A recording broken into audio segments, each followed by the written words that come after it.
বিসমিল্লাহির রহমানির রহিম। আপনি কখনো ভেবেছেন কেন একই রুটে একই প্লেনে ভ্রমণ করে একজন যাত্রী 30,000 টাকায় আরেকজন 50,000 টাকায় টিকিট কাটেন? আজ আমরা জানব কিভাবে নির্ধারণ হয় এয়ারলাইন্সের টিকিটের মূল্য।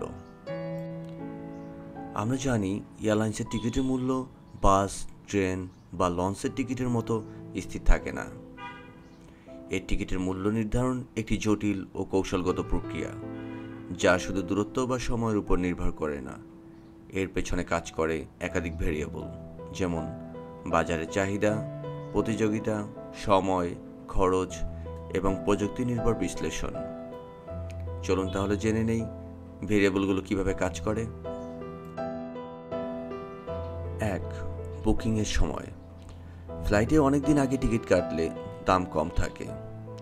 ফ্লাইটের তারিখ যত কাছে আসে দাম তত বাড়ে, কারণ তখন চাহিদা বেশি থাকে। একে বলে ডাইনামিক প্রাইসিং, যা মুহূর্তে মুহূর্তে বদলায়। উদাহরণ হিসেবে বলা যায়, কেউ 2 মাস আগে একই টিকিট 8,000 টাকা দিয়ে কিনেছেন, আর কেউ যাত্রার 2 দিন আগে কিনেছেন 16,000 টাকা দিয়ে। 2. চাহিদা ও সরবরাহ। যখন বিপুল সংখ্যক যাত্রী প্রায় একই সময়ে একটি নির্দিষ্ট রুটে যাওয়ার জন্য টিকিট ক্রয়ের চেষ্টা করেন, তখন ওই রুটে টিকিটের মূল্য বৃদ্ধি পায়। ঈদ, পূজা, ক্রিসমাসের ছুটি, গ্রীষ্মকালীন ছুটি, ইস্টারের ছুটি, স্কুল ছুটির মতো সময় বিপুল সংখ্যক মানুষ ভ্রমণ করার চেষ্টা করেন বলে ওই সময় টিকিটের মূল্য বেশি হয়। বাংলাদেশ থেকে যখন বিপুল সংখ্যক প্রবাসী কর্মী ছুটি শেষে প্রায় একই সময় চাকরিতে যোগদানের জন্য প্রবাসে ফিরে যেতে টিকিট ক্রয়ের চেষ্টা করেন, তখন টিকিটের মূল্য বৃদ্ধি পায়। অফ সিজনে যাত্রী কম থাকে বিদায় ওই সময় টিকিটের মূল্য কম হয়। এছাড়াও অফ সিজনে চাহিদা কম থাকায় এয়ারলাইন্স ডিসকাউন্ট দিয়ে থাকে। 3. আসনের ধরন ও সুবিধা।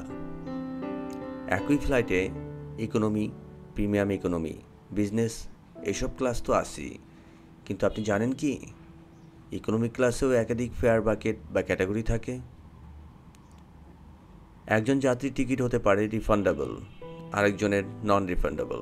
কেউ ফ্লেক্সিবল টাইমে ভ্রমণ করতে চান, কেউ বা নির্দিষ্ট ফ্লাইটে ভ্রমণ করতে চান। এসব সুবিধা ভেদে দাম ভিন্ন ভিন্ন হতে পারে।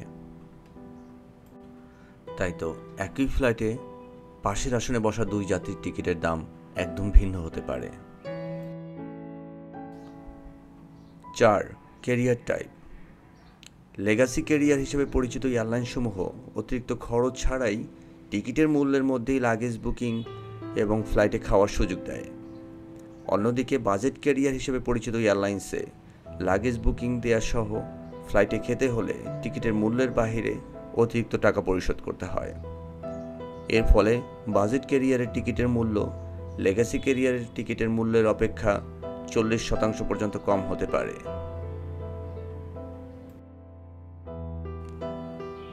5.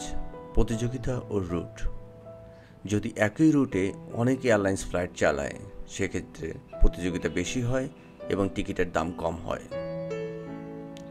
আর যদি কোনো নির্দিষ্ট রুটে কেবল একটি এয়ারলাইন্স ফ্লাইট চালায়, অর্থাৎ একচেটিয়া আধিপত্য থাকে, তাহলে সেক্ষেত্রে টিকিটের দাম বেশি হতে পারে।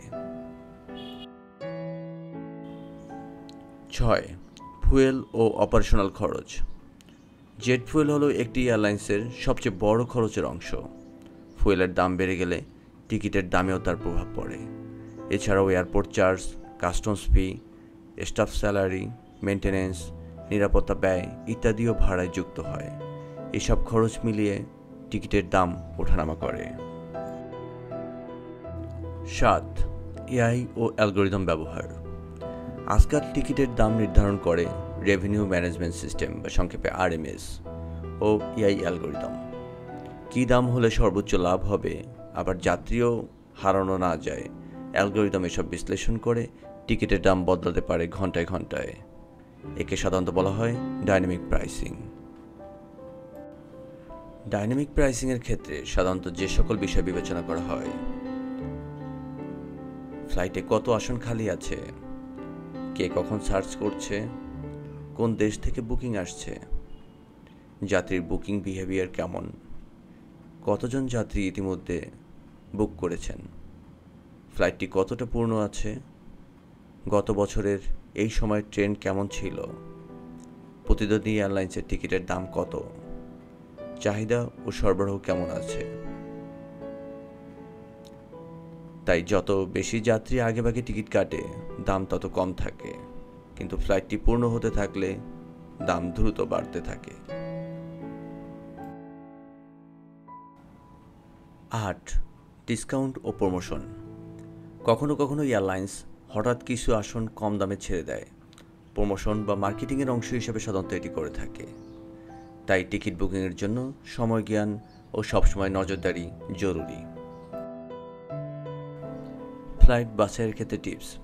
কোনো যাত্রী তার গন্তব্যে পৌঁছানোর জন্য সরাসরি ফ্লাইট বেছে নিলে টিকিটের মূল্য বেশি হবে।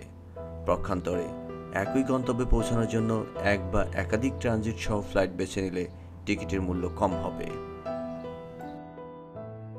মূল বিষয় হলো এয়ারলাইনসমূহ টিকিট বিক্রি করে আসন ভিত্তিক সর্বোচ্চ লাভ করতে চায়। এজন্য একই ফ্লাইটে ভ্রমণ করে আমরা বিভিন্ন মূল্যে টিকিট কেটে থাকি, যা আমাদের টিকিট কেনার সময়, চাহিদা ও সুবিধার উপর নির্ভর করে। আজ এ পর্যন্তই। নতুন কোনো বিষয় নিয়ে আবার আপনাদের সাথে কথা হবে।